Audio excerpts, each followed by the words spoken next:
और आबाद भविष्य के साथ उस खिलवाड़ की जिसकी नापाक कोशिश नकल माफियाओं ने खूब की, लेकिन एसटीएफ ने ऐसा शिकंजा कसा कि बड़ा खेल होने से बचा लिया।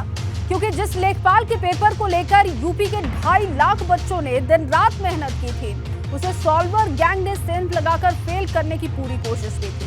लेकिन खेल होता उससे पहले नकल कराने वालों का खेल हो गया।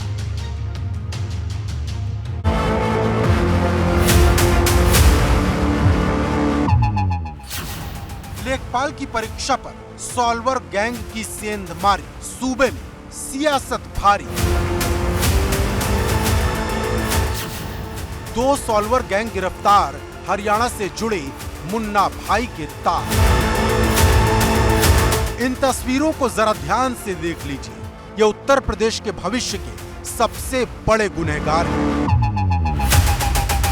ये साफ सुथरी शिक्षा व्यवस्था पर लगे नकल के वो बदनुमा दाग हैं जिन्होंने लेखपाल की परीक्षा देने वाले यूपी के करीब 2.5 लाख अभ्यर्थियों के भविष्य के साथ खिलवाड़ करने में कोई कसर नहीं छोड़ी। क्योंकि रविवार की सुबह जब यूपी के 1 दर्जन जिलों में लेखपाल की परीक्षा चल रही थी, तब सॉल्वर गैंग की मदद से लेखपाल की परीक्षा में भर्ती के लिए गोरख धंधा चल रहा था।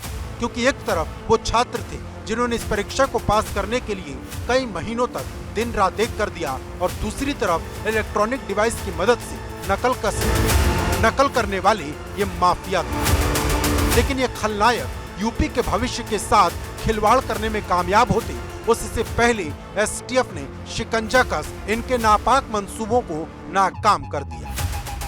प्रयागराज यूनिट एसटीएफ ने एक सराहनीय कार्य करते हुए सॉल्वर गैंग का भंडाफोड़ किया गया है, जिसमें 3 सदस्य इसके गिरफ्तार किए गए हैं, जिनके नाम विजयकांत पटेल, दिनेश कुमार यादव और सोनू कुमार पुत्र छोटे, तीनों थाना बहरिया जनपद प्रयागराज के निवासी थे।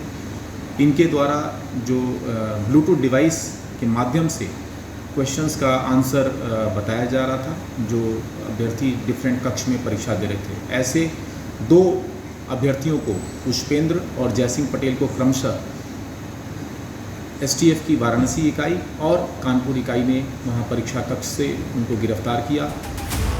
एसटीएफ ने राजधानी लखनऊ, वाराणसी, कानपुर और बरेली से लेकर गोंडा तक धरपकड़ की, लेकिन सबसे ज्यादा गिरफ्तारी उस प्रयागराज से हुई जहां सबसे पहले सॉल्वर गैंग की खबर आई।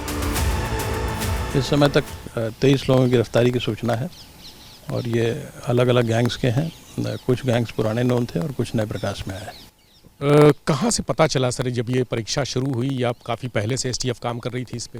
ऐसे प्रकरणों में लगातार एसटीएफ काम करती रहती है और इन गैंग्स पर नज़र रखती है, उन सॉल्वर्स के स्रोतों पर भी नज़र रखती है, और इसलिए काफ़ी कोऑर्डिनेटेड एक्शन हुआ। पूरे प्रदेश भर में सभी एसटीएफ की टीम्स ने मिलकर के एक एक्शन लिया और इतनी गिरफ्तारियाँ। इस नकल के पूरे प्रकरण में 2 गैंग शामिल थे जिनके तार हरियाणा और बिहार से जुड़े थे, लेकिन सॉल्वर गैंग अभ्यर्थी के भविष्य के साथ खिलवाड़ करते उससे पहले ही प्रशासन ने इस खेल को खत्म कर दिया। पेपर मॉडरेट था, योजनाएं ज़्यादा दे रखी थी, ग्रामीण परिवेश में कुछ और दिया ही नहीं। 25 नंबर की योजनाएं दे रखी, ना राजस्व विभाग से दिया कुछ, ना ग्रामीण परिवेश से कुछ और चैप्टर कुछ नहीं दिया। 100 क्वेश्चन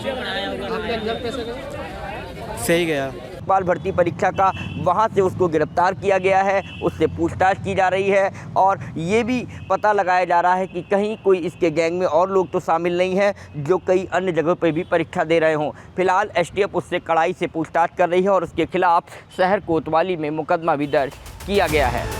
लेकिन इस पूरे एपिसोड को लेकर जो सियासत शुरू हुई वो आखिर तक खत्म नहीं हुई, क्योंकि जैसे ही लेखपाल के पेपर में सेंधमारी की खबर आई, समाजवादी पार्टी ने इसे पेपर लीक बताते हुए मोर्चा खोल दिया। फिर एक चुपता हुआ ट्वीट अखिलेश यादव ने भी दाग दिया, क्योंकि प्रशासन जिसे सॉल्वर गैंग बता रहा था उसे विपक्ष पेपर लीक बताकर सवाल उठा रहा था।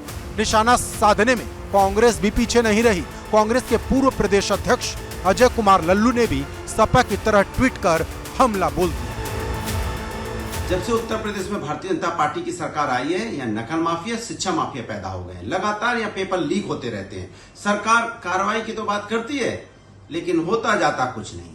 आज एक और पेपर लीक होने से स्पष्ट हो गया है कि यूपी की सरकार वीक है, इसलिए आज एक और पेपर लीक है। रोज पेपर लीक, पहले एक डायलॉग था तारीख पे तारीख, तारीख पे तारीख। अब उत्तर प्रदेश की भाजपा सरकार में हो गया है पेपर लीक पर पेपर लीक, पेपर लीक पर पेपर लीक। आज इस तरह से लेखपाल भर्ती का पेपर लीक हुआ है। निश्चित रूप से समझ में आता है कि साजिश है। एक बार हो, दो बार हो, योगी सरकार में लगभग 1 दर्जन से ज्यादा बार पेपर लीक हो चुके हैं, जिससे ये स्पष्ट है इस साजिश में सरकार भी शामिल है। लेकिन सियासत उस वक्त गर्मा गई जब समाजवादी पार्टी के कार्यकर्ताओं ने प्रयागराज में इसको लेकर प्रदर्शन शुरू कर दिया। इलाहाबाद सेंट्रल यूनिवर्सिटी में समाजवादी छात्र सभा से जुड़े कार्यकर्ताओं ने उत्तर प्रदेश सरकार के खिलाफ प्रदर्शन किया, पुतला जलाया, नारेबाजी की और परीक्षा रद्द कर इसे दोबारा कराए जाने की मांग की। तो साफ तौर पर कहा जा सकता है कि प्रयागराज में पेपर लीक के आरोप तो लगाए, समाजवादी पार्टी सामने आई, उसने इन गंभीर आरोपों को लगाया, लेकिन प्रयागराज का सरकारी अमला इन आरोपों से लगातार इनकार करता रहा।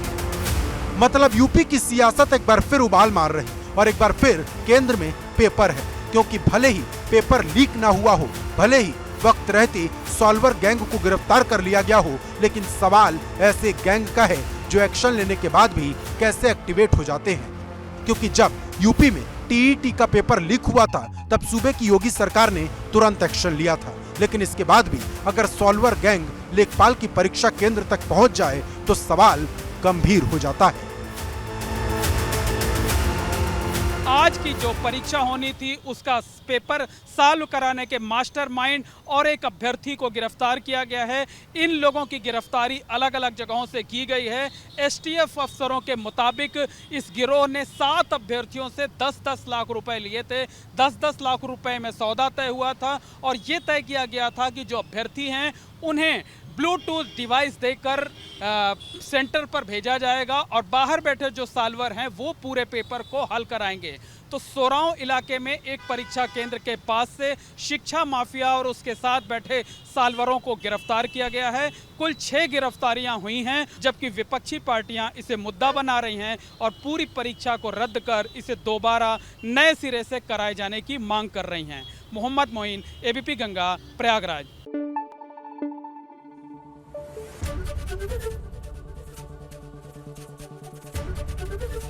एबीपी गंगा, खबर आपकी, जुबान आपकी।